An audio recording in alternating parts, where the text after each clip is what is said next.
Hello, welcome back to GrandOldTeam TV. We thought that it would be applicable to put out a video on the Romelu Lukaku situation. So I'm joined by Sedo. Sedo, mate, nice to see you tonight.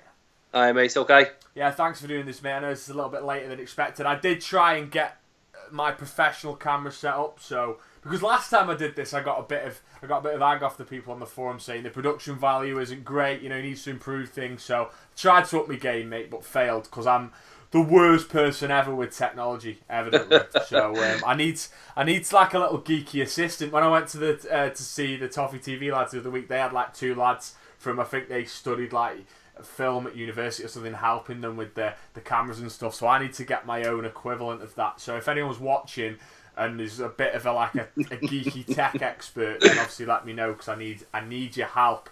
Because I've got a professional camera that I need to link up to the laptop. But anyway, this video isn't about my lack of ability with technology, mate. This video is about Romelu Lukaku, because the news was broke tonight that he's no longer going to sign a contract with Everton, and our understanding has been that he's going to sign that contract extension. Just initially, mate, before we read some comments out from the forum, what are your thoughts, Sedo? How disappointed are you? What's your general kind of feeling? I am disappointed. Obviously, you know, as you say, Raiola's being out in the media and said it's 99.9% certain that he's going to sign a new deal with the club. And for me, the timing's just not right. It doesn't sit right with me, the timing of it. Now, whether Raiola's sort of trying to backtrack and now he's trying to push things through the media, and whether he's trying to get Lukaku an even better deal than probably what he's got on the table at the moment, and you know, whether that is including the release clause that's being rumoured that they're not quite happy with, you know, who knows. But for me, the timing doesn't sit right with me, and you know, and with the ground just around the corner, the announcement, which is potentially due next week, as I say, it just doesn't sit right with me for some reason. It's a bit strange. Like, it's a strange time to do it. Obviously, with how many weeks have we got left of the season? What is it, like 7 or 8 weeks or something? Yeah. Something like that.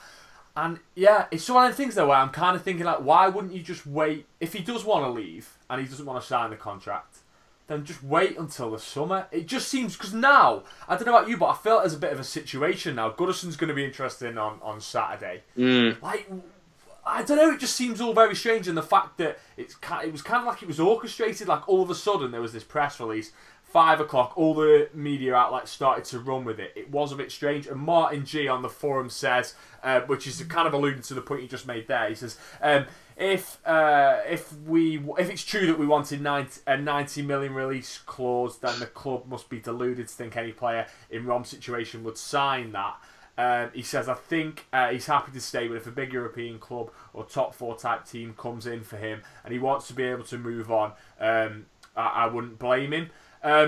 So I was when I was just thinking about that comment, then I was thinking, you know, wouldn't be a massive surprise to me if Lukaku may have been told that there is a Champions League club now that's ready to take him, and that might answer the question as to why it's come out now, potentially, because there's a bit of a run up towards the end of the season, so the club in question now knows that Lukaku isn't going to sign that new contract with Everton, and then obviously there's something strange. There's something strange. There's just as I say, there's something just doesn't sit right with what's come out tonight, and you know, as I mentioned before, and we all know that Raiola's track record of, you know, trying to broker massive deals, i.e., I think it was Pogba that he brokered when he went to Man United, and yeah, it's one that's gonna probably stick in the throat until it's all obviously out in the public domain.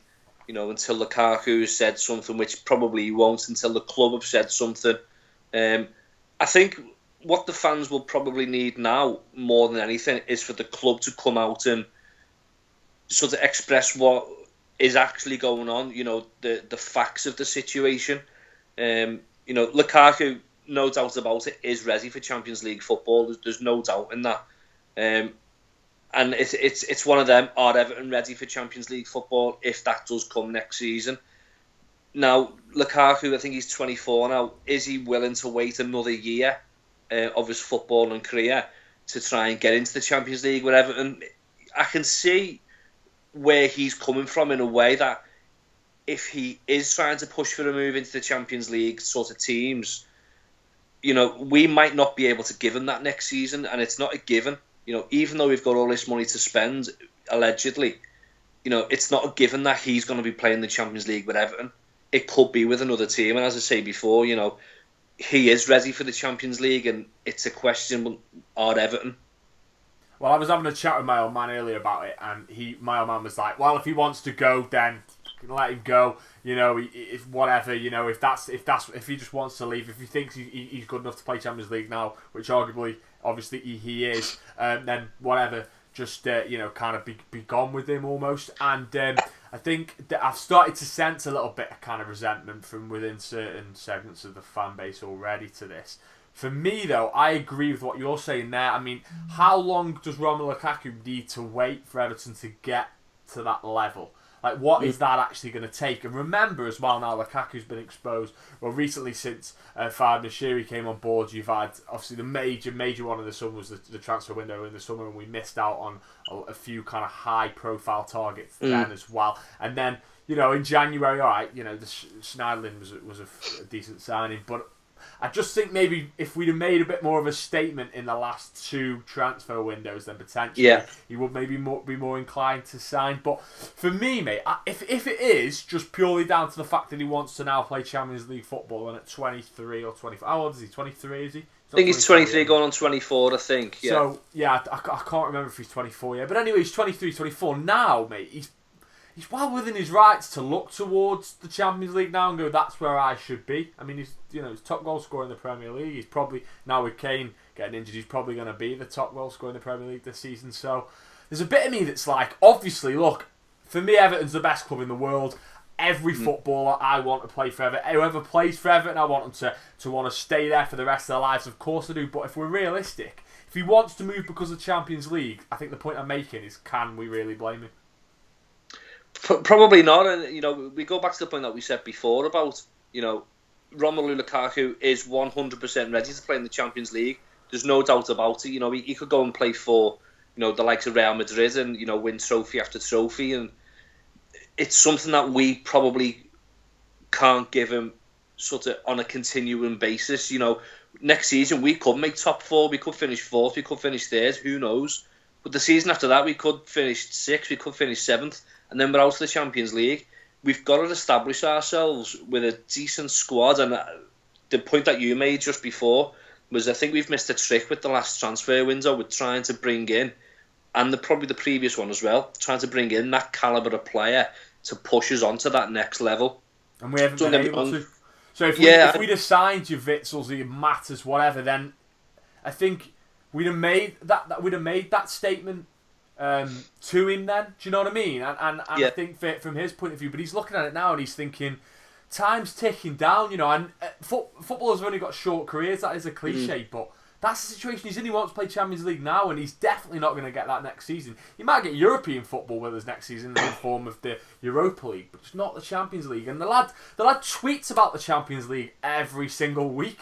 Me and you both use Twitter frequently. He's on there all the time talking about it. So he evidently wants to play in the Champions League, and I think he's probably good enough to now. But I said the thing that worries me is, you know, this story's broken tonight. Now, what message is that going to send to other players around Europe who potentially Everton are looking at, who want to bring them in the next transfer window? You know, it's not sending out a good message. You know, considering what Everton is trying to build at the moment, you know, the new stadium, they want to invest in the players, the infrastructure, you know, all that. It's not sending out the right message for me, you know. And at the end of the day, you know, Lukaku's got to look after number one, and, you know, as has Raiola, his agent, and they've got to make as much money as possible they can from the deal. But, you know, it's, as I said before, it just doesn't sit right with me at the minute. I know. So his agent, because this is what's weird for me, and I do feel maybe that Everton potentially have been played, because you know, the fact with his agent coming out the other week and feeding that information to Jim White about him signing a new contract, it was 99% done. Yeah. Like, do you think now looking back on that was just him basically playing us. Because I went on to preview the Tottenham game on Talk Sport, the late show, Andy Goldstein's show, and Cundy, and they were asking me on there. They were saying, "Oh, really good news about Lukaku," and I was like, I'm not too sure. Even if he does sign a contract, obviously it doesn't mean he's going to stay. But it just didn't feel right. So do you think now, looking back on that the club have been, or somewhat, he's played us a little bit? Do you know what I mean? I don't even think it's the club in this instance. I mean, I think it's all down to Raiola.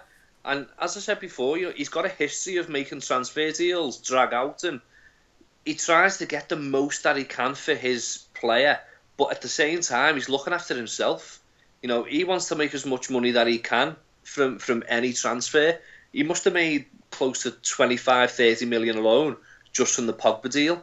So, he's going to make another 15 million probably from a Lukaku deal if one does go through in the future. So I think a lot of people will probably be quick to jump on the Ken Wright bandwagon and start blaming Ken Wright, saying, we're not quick enough. The deal's there for him on the table. Yeah. It's not up to Everton to sign that deal. That's up to Lukaku and his agent to sign it. Now, if they're dragging the heels and, as I said, they want to get the best possible deal that they can, then, good luck to them. But I don't think the club shouldn't be held to ransom, because the question, again, that you're going to ask yourself is, who do you get in to replace Lukaku and replace his goals? And it's a question that we've been asking, since he first signed for the club when he started banging them in. Who does replace Romelu Lukaku? Yeah, you just mentioned the club there and being held to ransom. Well, so my understanding, and this is the issue. This is the fundamental issue as supporters. It's really hard to know actually what's going on. It's kind of like you're kind of guessing. So potentially Everton could have offered him what he wants in monetary terms. Because there's another point that I made to my old man tonight. He was like, if he's greedy and he just wants more cash and he wants more than we can give him, then again that's another reason to let him go. But we're not 100% that's the reason. It might be that Everton are offering him what he wants from a monetary perspective, but it's just that he knows there's a club out there that does want him, who's got that Champions League football, who can give him that, and where it's somewhere where he can go and compete at a kind of like a higher level. So I think the point I'm making is it's just so hard to know like what the truth of it is at the moment. So you kind of, because you see people making these statements, but we don't know what his motives are. So there might be nothing that Everton can do. If that's the case, and Romelu Lukaku is like, look, I don't give a shit how much money you offer me. I want to play Champions League football. Therefore, I'm not signing this new contract because you're going to put a huge clause in it that says you won't sell me for 90 million, and then. For less than 90 million, and I'm not sure whether anyone's going to pay that, because that's a hell of a lot of money, even in today's terms. So then obviously I'm locked in somewhere, and if 2 years down the line we still haven't got Champions League football, then I'm 26 then, and I'll still not play Champions League football. Do you see what I mean? So it's just hard to know what his motives are, and but I think that's where the club have got to step in now. Like I said before, what do you want them to do though? Be honest. Do you want them to come out? The club have got to clarify the situation. They've got to come out and at least make a statement and say, the press reports are correct, but we are working on, on striking a deal with Rom and his representatives, something along that line, just to keep the fans sort of in the loop, if you like. Season ticket renewals are coming up. I'm sure the fans who are renewing the season tickets will want to know who's going to be the number 10 or the number 9. I get you, Sedo. I get you there, mate, but from the club, I'm just playing devil's advocate, and from the club's perspective, if they come out and say something like that, or if they say anything that could later be used as kind of a way of saying, look, you promised us this, and then that's a stick to beat the club with. So I suppose the club are damned if they do, damned if they don't, aren't they, in a way? Yeah, I'm giving them the benefit of the doubt. I do see where you're coming from, yeah. So yeah, that's tricky. Well, let's just have a look at some more comments on the forum then, obviously on GrandOldTeam.com. Ernie said earlier, his attitude has always been poor. Romelu Lukaku, obviously. I don't think he's talking about anybody else. No, I don't think he's talking about me or you, Sedo, just to clarify that. My attitude's certainly not poor, and I know yours isn't either, mate. If we play for Everton, we would... I'm just going off on a ramble now, let's just forget it. Anyway, Ernie says his attitude has always been poor. it will be at an all-time low now, talking again about his attitude. He won't want to risk injury before the summer. Now, that brings us on nicely to a point. So we spoke about this run of seven or eight games that we've got now between now and the end of the season. What impact does this have, in your opinion, on Romelu Lukaku and his form on the run towards the end of the season? So if he's put himself in the shop window, you could argue his form won't drop because he needs to continue that level so he gets that move that he maybe wants.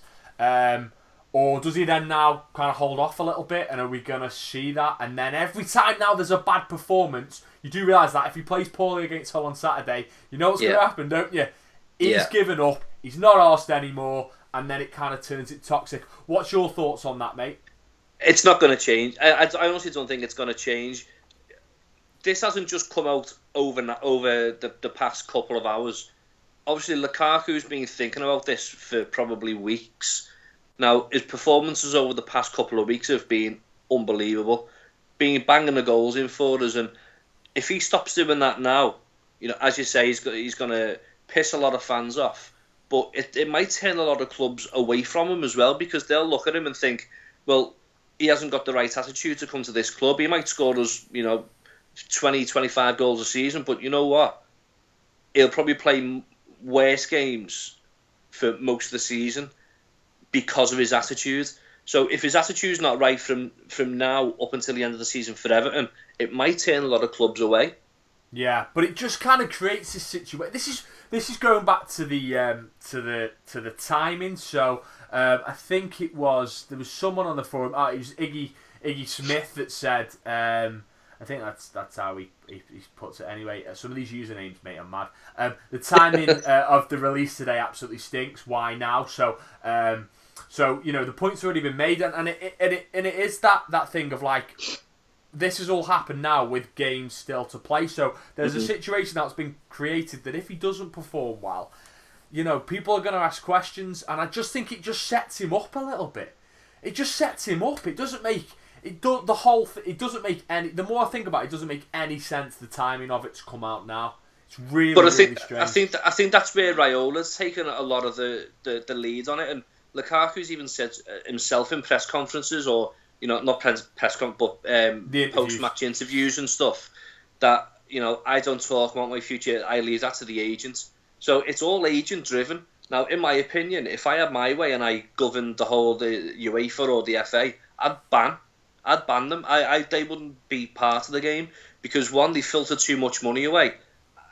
They shouldn't even be included in any deals whatsoever. A football player should manage his own business. They just muddy the waters for me, and I don't think it's right. Yeah, I'm not necessarily sure I agree with that completely. I just think that I get what you're saying. Look, mate, and that isn't me saying there aren't issues with agents. I'm no expert on the subject, but there are, evidently, as you just quoted there, that potentially this fella could have earned 20 million off of the Pogba deal. That's obscene. That's silly, just for brokering a deal. I think it can be managed, as anything can. You could potentially have some regulation that says they can't earn over this much, but I think from a football player's point of view, they want to concentrate on the football and not have to deal with that other side. So I'm not sure whether but I do see what you're saying there, and it is definitely an issue, and evidently it's rearing its head again. It kind of it reminds me of previous situations. Obviously, it is different, but it kind of reminds me of the whole thing with Rooney. To a certain extent, as you had his agent having so much influence. What was his name again? Paul Stretford. Paul Stretford. It's a similar kind of thing, isn't it? Do you know what I mean? And that's no good. Just talking about just sticking on Lukaku for a sec on where he could potentially go. Where do you think he could go? Where could his next destination be, mate? There's two teams in the Premier League who would probably more than likely only be able to afford him, and that's probably Man City and Chelsea. The most likely out of them two is probably Chelsea. Yeah. Now, for me, you're looking abroad, and you're probably looking at the likes of Real Madrid, and Benzema, he's not getting any younger. Is he playing a lot of games for the club? I don't really know, because I don't watch a lot of Spanish football, but I could see him going to a club like Real Madrid. if he was to go abroad. But back home, I think Chelsea is probably the target for him. Yeah, there's also Atletico as well. If Griezmann goes to United, I've seen that being cited. There's also PSG as well. Obviously, they've got loads and loads of money. I'm not sure about any of the German clubs. I'm not sure whether he'd get in at Munich. I've started watching a bit of Bundesliga recently, mate. So like I've become a little bit of a Bundesliga hipster. So as the videos go on, hopefully I'll be able to tell you more and more about the German league. But anyway, I don't think he'd go to Bayern Munich. So yes, the options are quite limited in England, as you say. It's probably Chelsea, United, and then maybe depending on if Wenger goes and they bring in someone like Simeone there at Arsenal, then he might want to bring in someone like Lukaku as like a bit of a marquee signing. So that could be a possibility. But apart from that, obviously, he's not going to take a step down and go to Liverpool. Of course, that would be out the window. So anyway, it's limited options. And just finally, mate, possible replacements. I asked you to kind of do some homework. Seno, have you done your homework, mate? I've done my homework. And good man. That'd been really awkward if you'd just gone. In terms of a replacement, maybe Shane Long. Then I'd have been like, mate, you didn't do your homework, man. So who are you thinking then potentially? So if he did go to Chelsea, I wouldn't mind getting Batshuayi from Chelsea. For me, he's in the same mould as the Lukaku when he was younger, when he first joined Chelsea. He's not getting a fair crack of the whip there, and I think he's someone, if give him the confidence and give him a good run of games, that he could cause some defensive some problems. I think that's a good shout. It kind of mirrors it a little bit, doesn't it? In the sense that performed really well in his I know Lukaku was at Anderlecht in the Belgian league, but Batshuayi, however you pronounce his name, was in the French league, wasn't he? I remember writing something on him earlier on in this season, and I think he scored quite a few. And then he's gone to Chelsea. Hasn't quite happened for him, similar to Lukaku. So that's a good shout. Anyone else? I think Perez at Arsenal as well. Depending on what Arsenal try and bring in the next transfer, because I don't think Perez is getting a fair crack of the whip at Arsenal either. And I know that we tried to sign him, I think, when Roberto Martinez was in charge. And from what I've seen of him at Arsenal, he looks a real talent. And as I say, he's not really getting a fair crack of the whip there. So it'd be interesting to see whether we do try to pinch him away from Arsenal. Anybody further afield? This is where it kind of breaks down for me, and I struggle. Have you thought about it? I personally will probably go for Hernandez, ex-Manchester United striker. I think he's the type of player who'll work. His work rate's unbelievable. He'll chase balls down. He'll run the channels. He'll work. His work rate's unbelievable. But he's a player that can score. We've seen it when he was playing for Man United. He was scoring week in, week out when he had the opportunities, when he had the chances. And I think he's at Leverkusen now. And he's banging them in for Leverkusen as well. So I think he's another one who could potentially be on the hit list. Yeah, I think someone like any of those names that you've said, I think wouldn't draw up the same levels as, say, keeping Lukaku would, in terms of like the confidence that we'd have to get goals. But I think someone like Hernandez, as you say, it'd maybe make us feel a little bit better, because you're like, well, here's a guy we know who can do it, and then that would, we expect you would get a certain amount of goals out of Hernandez. You just would. Do you know what I mean? It wouldn't be like an unknown quantity. And, the fact that he's played for big clubs like United, obviously he went off to Madrid after United, didn't he? I think, if I remember rightly. Yeah. Leverkusen. Yeah. So, do you know what I mean? It's kind of like, well, we're still going in the right direction. I think that's what I was trying to say there. You know what I mean? I don't think it'd be the end of the world. It won't be the end of the world. And let's be honest, Sedo, this is all still speculation. Me and you, like all Evertonians have, we've got a bit het up, but we don't know what the situation is. He could still end up signing. He could still end up saying... And do you know one thing, mate? And I tweeted this out. I think that the club now, and losing Romelu Lukaku would be horrendous, but I think, or I feel like, that the club is in a decent enough position where we could pick ourselves back up again relatively quickly. I'm not saying we'll find another Romelu Lukaku tomorrow, but I think we're in a better position. Whereas if we'd have lost him under Martinez era, Ken Wright, Farhad Moshiri, the club's just stagnating still. Do you see what I mean? I'd have been more concerned then. think that's But fair. it's good. It's good as well that Everton have actually laid this particular deal on the table for Lukaku, and it's reported to be 140, 150,000 pound a week. So we know that the board and Mashiri are willing to pay them types of wages for players. So we won't have any trouble in attracting them types of players if they're coming for the money. Yeah. If they're looking for Champions League football, it's a totally different story. It's going to be almost impossible to attract the calibre of player that we've got at the moment in Lukaku to Everton, in my opinion. And that's the issue facing us at the moment whilst we're in this transitional period, because we want to get somewhere, but we've got to get the tools to get there, and attracting those tools, getting hold of those tools is tough. So yeah, look, it's all. But as I said, it's all speculation. We might look back on this video and just laugh and go, "God, he stayed with us and scored another shed loads of goals last season and got us into." I think he'll sign. I still think he'll sign. Do you? I was going to just ask you then, Jim. Is that what you think? I'm not so confident. I still think he will. I honestly do. Yeah, I honestly still think he'll sign. I think the agent will get his way eventually. I think Lukaku's still got 2 years left on his deal, so I think Raiola will eventually get what he wants for him and for Lukaku. I still think he'll sign. I really do. And I think he'll probably sign before the end of the season. I hope you're right, mate. As always, Sero, thanks for coming on Grand Old Team TV, mate. Really appreciate it. No worries. Cheers, mate. Thank you. Speak to you soon, mate. Ta-ra. See you now. Bye-bye.